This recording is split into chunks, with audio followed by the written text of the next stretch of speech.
All right, so the last 4 boxes we're going to do, 3 of them are going to be with pen and ink, and pen and ink is kind of a broad medium. It can include your ballpoint pens, your standard pen. It can include a marker, and it can include actual liquid ink. So this one is kind of broad, but it does include markers and regular pens. But the first shading technique we're going to work with pen and ink is called hatching. And we talked about hatching when we went over our Elements and Principles notes a couple weeks back. Hatching is a shading technique where you use a series of parallel lines to create your values. So your first box, your lines should be just about on top of each other. You shouldn't have a whole lot of color, or you should have a lot of color, but you shouldn't have a lot of paper showing through is what I'm trying to say. You should have a very solid kind of block here. For your second box, your line should be slightly farther apart, so you should have some paper showing through, which is creating your lighter value. Remember, the more paper you have showing through, the lighter your value. Your next box, they should be slightly farther apart, so more space between your lines. Your fourth box, your line should be very far apart, and your fifth box, incredibly far apart. All right? When you finish that, you should move on to your stippling. Remember, stippling is another shading technique. In this case, we are using dots to show our values. So for your first box, you want to have your dots kind of pretty much like on top of each other, not showing a lot of paper here. And it's going to take a bit of time here to get this going right. What I would recommend when you're doing this is don't move your arm at the elbow when you're doing your dots. You move your arm at the wrist, or move your hand at the wrist. The smaller the motions, the quicker you can move. All right? Yes, it's going to take a little bit of time to fill in this box correctly for this tone, this value.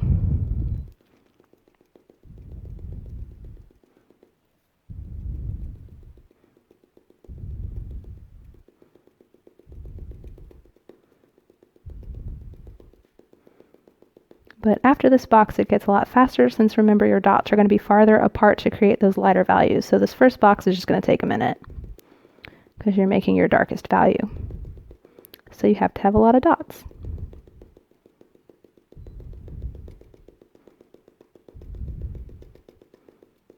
And remember, you're not coloring here. You're doing dots, so it needs to look like you use dots here. All right, so for this box, your dots need to be farther apart. So some paper showing through.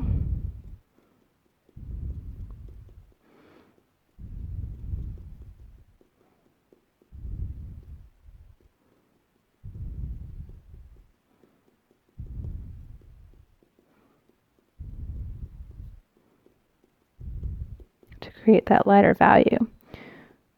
We're almost there. It just takes a couple of minutes.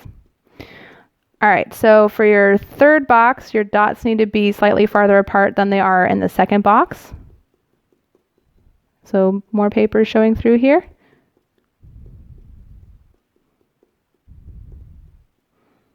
You don't want to go too far apart with your dots too quickly, because it's going to be hard to fill in the last few boxes. You still want to have distinct values. All right, and once you finish your third box, go on to your fourth box. Your dots should be farther apart here. And then your last box, your dots should be very far apart. All right. The last pen and ink technique we're going to use for value is called scumbling, and scumbling is just scribbling. So for this first box, you want your lines to be very close together. Remember, the closer your marks are, the darker the area. The farther apart they are, the lighter the area. So you don't want to have a lot of paper showing through. I'm going to add some there. Okay, so for your second box, your mark should be farther apart. More paper showing through. Yeah, a little bit more on that side. Your third box, looser than the first two. More paper showing through. Fourth box, very loose marks, a lot of paper showing through this time. And then your fifth box, a lot of paper. All right. So the last technique we're going to look at, and the last medium we're going to look at, is called soft pastel, and we're doing blending with soft pastel. So for this, if you don't have any soft pastel, you can wait and do this during class. Just, ask me. But if you do, you can go ahead and work on it now. Make sure you have a tissue or toilet paper or a paper towel at your disposal for the blending part. But the first thing you're going to do is take your soft pastel. You want to start with a heavy amount of color on the left side.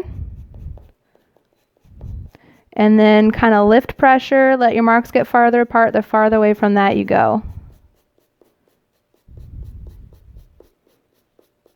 All right, so it should look something like this before you get out your blending tool. So when you're ready to blend, take your paper towel or tissue or toilet paper, whatever you're using to cover your finger, and wrap it around your finger like this so you have a clean pad here. You want to use a blending implement like this, some sort of cloth or paper, to cover your finger. You don't want to be blending directly with your finger for two reasons. Your first reason is if you're blending with your finger, you're going to get your hand oils all in the medium and in the paper, and it can kind of mess up your results. And second is that soft pastels have really tiny pigments that are not soft, and they can cut your skin. So you want to make sure that you are protecting your skin as well. All right, so what you got to do, start with this dark side over here. Very lightly kind of smudge this out. Because remember, blending is a very soft gradient. Now you'll notice you're getting medium on your paper. So you want to keep moving it around to get a clean pad here, so that you're not smudging the same amount everywhere. And it should get lighter the farther away it gets from that big chunk of dark you put over there.